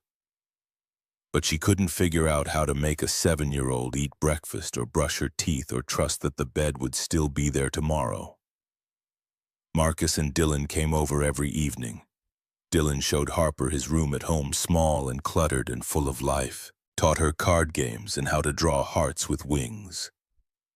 Marcus quietly demonstrated routine to Victoria while she watched and learned. Kids need structure. Same bedtime every night, same breakfast ritual. Doesn't matter what the ritual is, just that it's consistent. I can do consistent. And they need to see you eat with them, not just provide food. Sit down, share the meal. Richard and I never ate together, not really. We had the dining room for show, but we ate separately working. Harper needs to see you, needs to know you're real and present and not going to disappear. So Victoria learned, sat at the kitchen island for cereal every morning even though she'd never eaten breakfast before. read picture books at bedtime even though her voice felt awkward and uncertain, enrolled Harper in a child therapist who specialized in trauma, took her shopping for new clothes and let the girl pick out purple everything because that was her favorite color. Slowly, incrementally, Harper began to emerge. Laughed at Dylan's jokes, asked Victoria questions about the big house, admitted she was scared about surgery but glad it was happening. The morning of the operation, Victoria dressed in jeans and a sweatshirt, comfortable clothes for a long wait. Harper wore purple pajamas under her hospital gown. Dylan had drawn her a picture, two girls holding hands, both with scars, both with capes. Heart heroes. When you wake up, you'll be like me and Dylan. You'll have a scar that proves you're brave. Harper clutched the picture. Victoria held her other hand. Marcus stood behind them, steady presence. The surgery took 9 hours, longer than expected because the VSD was larger than scans had shown. Victoria paced the surgical waiting room, drank terrible coffee, answered emails without reading them. Marcus sat quietly, Dylan asleep against his shoulder. They'd been here before, knew the weight of waiting, knew how seconds stretched into geological time when someone you loved was under a surgeon's knife. Dr. Chen emerged at hour 9. Scrub still on mask, pulled down exhaustion around her eyes, but something else too. Success. Harper did beautifully. The defect is repaired. Her heart will function normally now. She'll need monitoring, but her prognosis is excellent. Victoria's legs gave out. She sat down hard on a chair, hands shaking, tears streaming down her face without permission. Marcus's hand found her shoulder, squeezed. She's going to be okay. Not a question, a statement, a truth they could finally believe. Recovery took 3 weeks. Harper in the ICU for 5 days, then moved to a regular room where Dylan visited every afternoon with new drawings. Victoria never left except to shower at home and change clothes. Slept in the chair by Harper's bed, woke to every monitor beep, learned the rhythms of healing.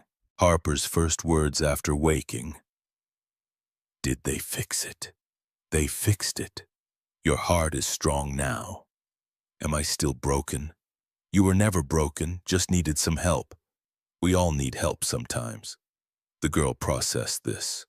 Then are you still going to adopt me now that I'm fixed? Victoria's throat closed. She'd forgotten that Harper might think she was conditional. A project to repair, then discard. I'm adopting you because I want you, not because you need fixing. You're my daughter now, Harper. Heart working or not working, you're mine if you want to be mine. Harper reached for Victoria's hand. I want to be yours. Simple as that. The contract made. Mother and daughter by choice instead of blood, which maybe made it stronger. Jonathan's Heart Foundation reopened quietly in July. Same office above the coffee shop, same logo, different protocols. Marcus and Victoria instituted a new system. Every application required 3 levels of approval. Marcus interviewed families in person, assessed credibility. Victoria verified financial and medical information through independent sources. Any case either of them had doubts about got escalated to a third party. A medical social worker named Mackenzie Hartwell, who'd spent 15 years in pediatric hospitals. Mackenzie brought structure and detachment. Early 30s efficient saw systems where Marcus saw people in numbers, where Victoria saw stories. The 3 of them formed a triangle compassion analysis process, each checking the other's weaknesses. They helped 12 children in the next 6 months.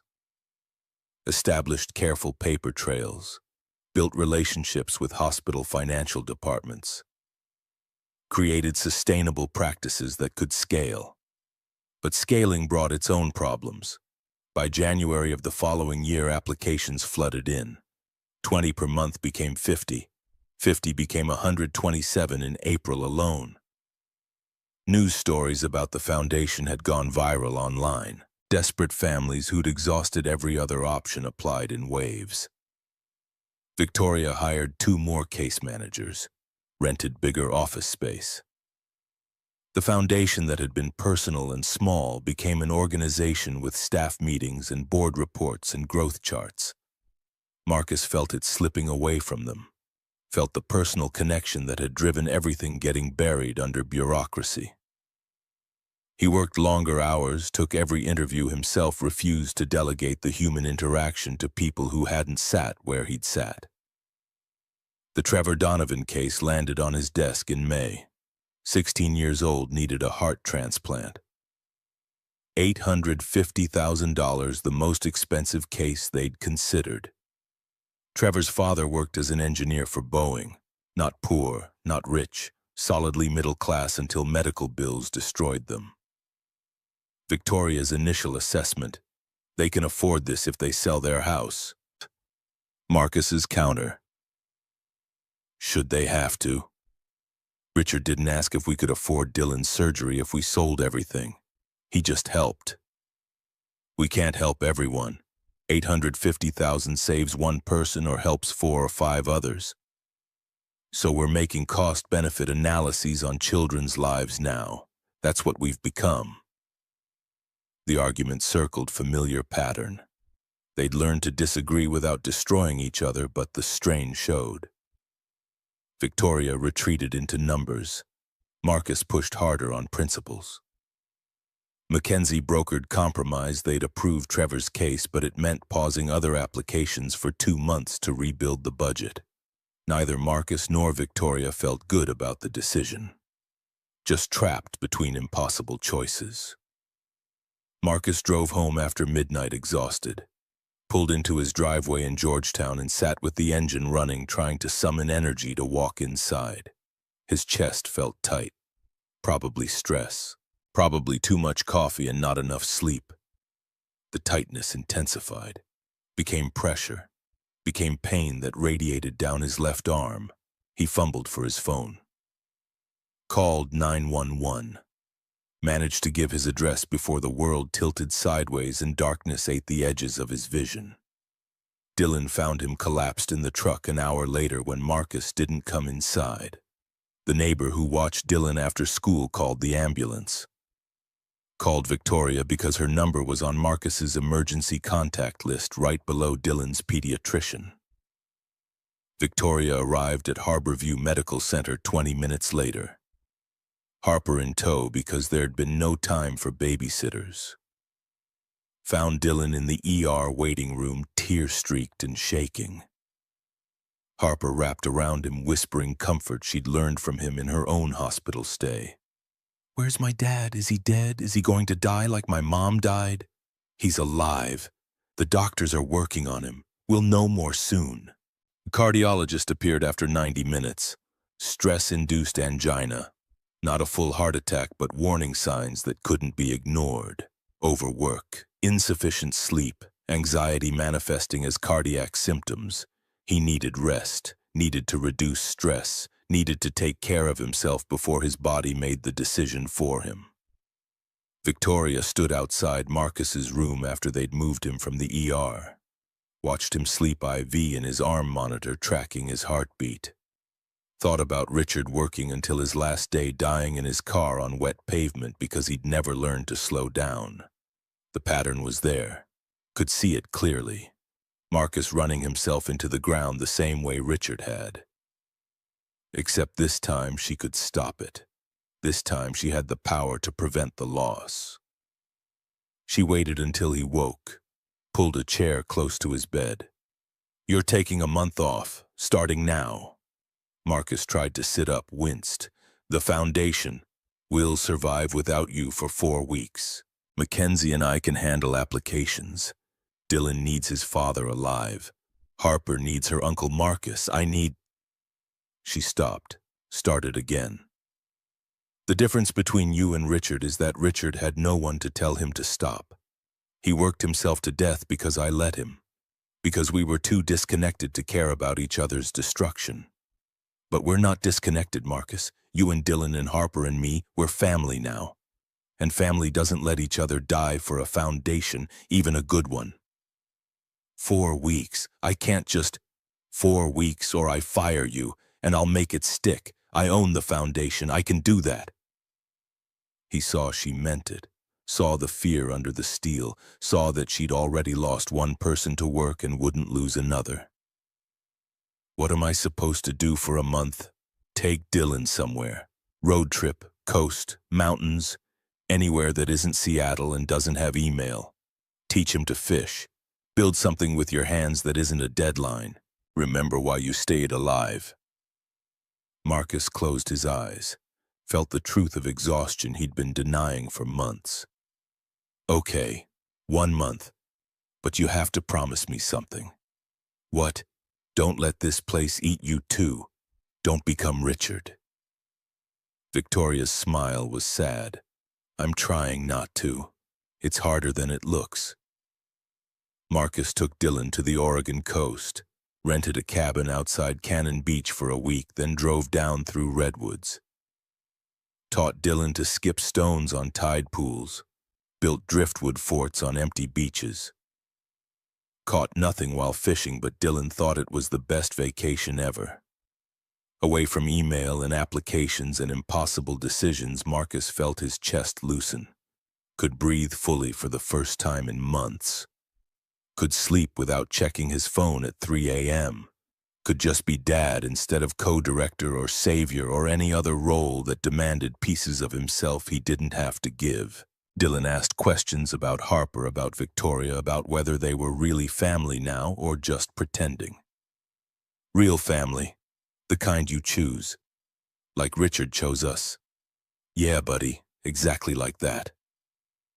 While Marcus recovered, Victoria restructured, hired Mackenzie as full-time co-director of operations, gave her authority over processes, paperwork, compliance, let her be the bureaucrat Victoria had never wanted to be. Victoria kept strategy and fundraising. Marcus would return to family services, the interviews, the human assessment, the connection that made the foundation matter. The board approved the changes. The foundation had saved 47 children in 18 months, gained enough reputation that major donors were calling. The Seattle Times ran a feature story. A tech billionaire pledged $1 million.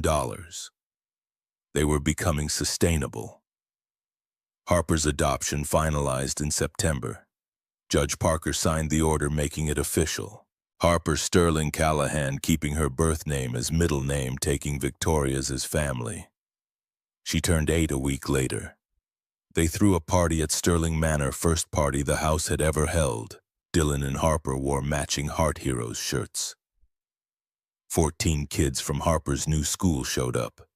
Victoria stood on the deck watching children run through her yard and thought about Richard, about how he'd wanted this house full of life purpose beyond profit, meaning that outlasted success. She'd finally given him what they couldn't build together, just had to lose him first to find it. Late September brought an envelope from Harrison and Associates, Richard's law firm. Victoria opened it at her desk expecting another estate matter or tax document. Found instead a letter on partner letterhead. Ms. Sterling, Richard established a safe deposit box to be opened 3 years after his death. The key was held in escrow with instructions to contact you when that date arrived. The 3-year anniversary is October 20th. We've arranged access at Seattle First National for any date convenient to you. 3 years, an age ago and yesterday simultaneously. Victoria called Marcus. Richard left something, timed release. 3 years after his death. Will you come with me to open it? Of course. Dylan and Harper, too. I think they should be there. Whatever this is, it involves all of us. They met at the bank on a gray October afternoon, exactly 3 years and 5 days after Richard died. The vault manager led them to a private room, brought the box, left them alone. Victoria's hands shook as she used the key. Inside was a single envelope, thick, addressed in Richard's handwriting. To whoever continues my work, if anyone does. She opened it carefully. The letter was dated October 18th, 2022, 2 days before he died. Do you want me to read it? Marcus's voice came gentle. No, I need to hear his words. She read aloud. Her voice wavered but held. If you're reading this, it means I'm gone. It also means someone created the foundation I was planning to propose to Victoria, maybe Victoria herself. Maybe a stranger. Either way, thank you. I don't know how I'll die, but I know I'm not ready. There's so much left unsaid, so much left undone. The truth is, I was a coward most of my life. I had everything, money, success, a brilliant wife, but I was empty because I never had the courage to be vulnerable. To admit my failures, to say I need help. Then I met a father and son in a hospital. I didn't know their names at first, just saw a man broken by love, willing to destroy himself to save his child. That kind of love terrified me. Because I'd never felt it. Not for Victoria, not for anyone. I'd loved, but never with that total self-sacrificing abandon. So I helped them, anonymously. Still a coward, still afraid Victoria would see my empty heart. But something changed when I helped that boy. For the first time in years, I felt like my life meant something. Like the money I'd accumulated wasn't just numbers, but tools to change the world. If you're running this foundation, you've learned what I was just beginning to understand. That wealth means nothing if you hoard it. That the point is giving it away to those who need it most. I'm leaving $10 million in a trust, specifically for Jonathan's Heart Foundation. Use it wisely. Save as many children as you can. And if Victoria is reading this, my love, I'm sorry. Sorry for the distance, the silence, the years we wasted. Sorry I was too proud to say I needed you, too scared to admit I'd failed you. You deserved a partner, not a ghost sharing your house. If you've built this foundation, it means you found the boy I helped. Means you learned my secret. I hope you can forgive me for keeping it. And I hope you found what I was searching for, purpose that fills the emptiness. I love you, Victoria. I always did. I just forgot how to show it.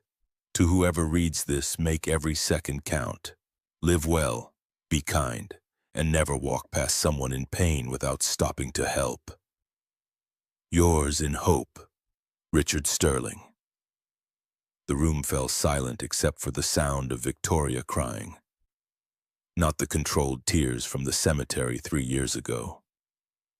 Real sobs that shook her shoulders while Marcus held one side and Harper held the other and Dylan pressed close. $10 million. The foundation had operated on Victoria's personal wealth and donations. This trust would sustain them for years, would let them help hundreds of children. Richard's final gift, planned before his death, delivered after it. He was ready to tell you. Marcus's voice was thick. He wrote this 2 days before the accident. He was finally going to be honest. But he ran out of time. Victoria wiped her eyes. He was driving back from somewhere, probably rehearsing what he'd say. And he didn't see the curve or the rain or... She couldn't finish. Didn't need to. They all understood. Richard had been on the cusp of transformation. Had saved Dylan as practice for saving his marriage, had planned this foundation as a way back to Victoria, and died before taking the first step. But his death had accomplished what his life couldn't, had brought them all together, had created the family he'd wanted and the purpose he'd sought. Just not in the way he'd imagined. Harper tugged Victoria's sleeve. "Can we go see Mr. Richards' grave? I want to say thank you." "Yes, let's all go." They drove to Lakeview Cemetery in 2 cars. October afternoon fading into evening, 3 years to the day after Marcus had first knelt in mud with wilted daisies. Everything had changed. Nothing had changed. The grave still held a man who'd saved them all without knowing what he'd started. Marcus laid fresh flowers. Daisies again, but expensive ones this time. Victoria added white roses. Harper and Dylan placed drawings, heart heroes flying through clouds. Saving other kids, being brave. Other families started arriving. Word had spread through the foundation's network. parents whose children had been saved, the teenagers themselves, healthy and alive. They came with flowers, with gratitude, with stories of the second chances they'd been given. 47 children, 47 families who wouldn't have to choose between their homes and their kids' lives. And with Richard's trust, hundreds more to come. Victoria stood at the center of the gathering. Harper pressed against her side and spoke to the crowd. Richard Sterling wanted to know if his life meant something. I can answer that now. He changed the world, not through his business or his wealth, but through one choice to help a stranger. That choice created ripples that will never stop. 73 children are alive today because Richard saw Marcus and Dylan and decided to act. Hundreds more in years to come because he had the foresight to plan beyond his death. That's immortality, that's legacy. Marcus added his own words, voice steady with certainty. 3 years ago, I came to this grave to thank a stranger. I'm leaving today with family, with purpose, with proof that goodness exists even in darkness. Richard gave us more than money. He gave us each other. He gave us a reason to be better than we were. They established a tradition. October 20th would be Richard's Day. Annual gathering at the grave, celebration of lives saved, families helped. Not a day of mourning, but of gratitude. As the crowd dispersed, as sunset painted Seattle's sky in shades of gold and rose, Marcus stood with Victoria and the kids, their odd assembled family, carpenter and CEO. 2 children saved by the same ghost, bound together by debt that could never be repaid, but could be paid forward forever. Harper held Victoria's hand. Dylan held Marcus's, the 4 of them connected in a chain. Same time next year, Dylan's voice carried the ritual they'd established. Same time every year, Victoria confirmed. Always. They walked together toward the parking lot. Marcus felt the watch on his wrist, Richard's watch ticking forward. Each second a gift, each moment a chance to make different choices than the man buried behind them. The foundation occupied larger offices now, staff of 7, operating budget in millions. Professional operation that bore little resemblance to the scrappy startup they'd launched above a coffee shop.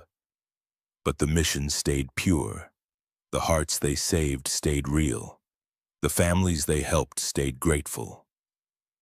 Marcus had learned to balance, worked 40-hour weeks instead of 80, took weekends off, built furniture in his workshop for pleasure instead of necessity. Dylan thrived in middle school. Harper called him Uncle Marcus and meant it. Victoria had learned to be a mother, still ran her tech company but delegated more, trusted more, left work at work, attended Harper's school events, helped with homework, read bedtime stories even though Harper could read herself now. Became the parent Richard had wanted to be. They gathered at Sterling Manor most Sundays, cooked together, Victoria learning, Marcus teaching. Dylan and Harper would disappear into the enormous house playing elaborate games. The adults would drink coffee and talk about the week, about challenges, about the careful balance between saving everyone and saving themselves. In the quiet moments, Victoria sometimes pulled out Richard's letter. Read his words about courage and vulnerability, about wealth meaning nothing if hoarded, about love that he'd felt but never shown. She'd forgiven him, not immediately, not easily, but gradually, watching Marcus and Dylan raising Harper, building the foundation into something sustainable she'd understood. Richard had been trying, had been on the path, had run out of time before reaching the destination. That's what mortality meant.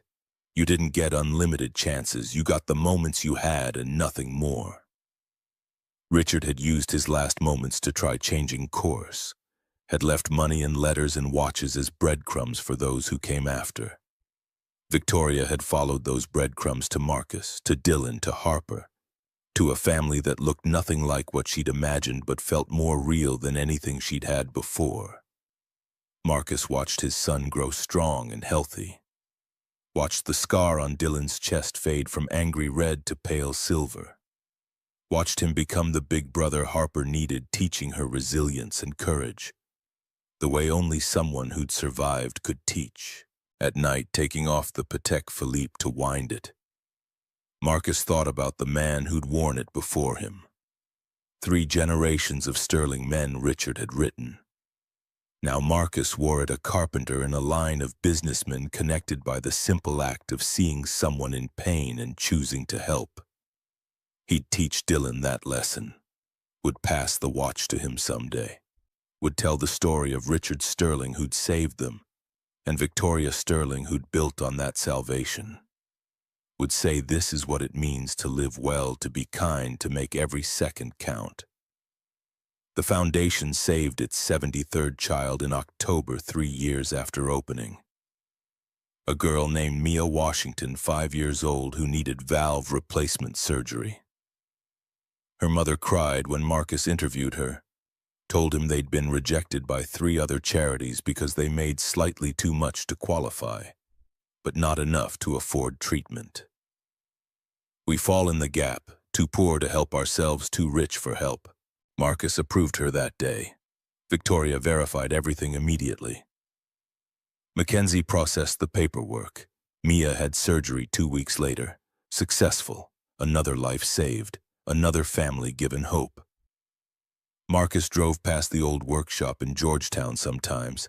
He'd sold it when the foundation went full-time, moved his tools to a corner of Sterling Manor's basement that Victoria had renovated for him. Occasionally, he still took commissions, custom pieces that demanded his hands and his focus. But mostly he built for pleasure now. Made toys for Harper. Made bookshelves for Dylan's growing collection. Made a jewelry box for Victoria that she kept on her dresser, filled with the watch Richard had given Dylan and the letter Richard had written them all. The world kept turning. Children kept getting sick. Families kept facing impossible choices. But in Seattle, in an office that had grown from 800 square feet to 5,000, Jonathan's Heart Foundation kept answering those impossibilities with possibilities. Not every child could be saved. The math remained brutal. For every application approved, 2 were denied because resources were finite and need was infinite.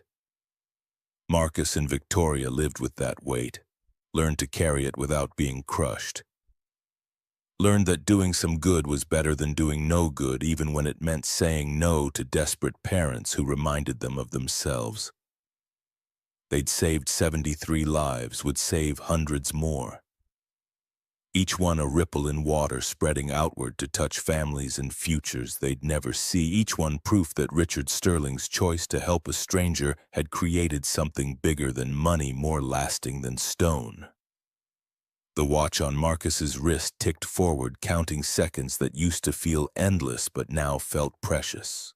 Every tick was a child's heartbeat. Every talk was a parent's breath of relief. Every passing hour was another family given the chance they'd almost lost. Richard Sterling died 3 years ago, but his name would be spoken for generations. In hospital waiting rooms where families learned their child could be saved. In foundation offices where staff processed applications. In the hearts that beat strong because he'd chosen compassion over indifference. His legacy wasn't wealth or business success. It was Marcus and Victoria and Dylan and Harper standing together at a grave connected by threads of gratitude and purpose. It was 73 children and counting. It was proof that one person's choice to see and respond to suffering could change the trajectory of countless lives. The rain had stopped 3 years ago, but the growth from that rain continued. Roots deepening, branches spreading, seeds carried on wind to places Richard would never see but would forever touch. That was the gift. That was the answer to his question about whether his life had meant something. Not the money, not the company, not the accolades.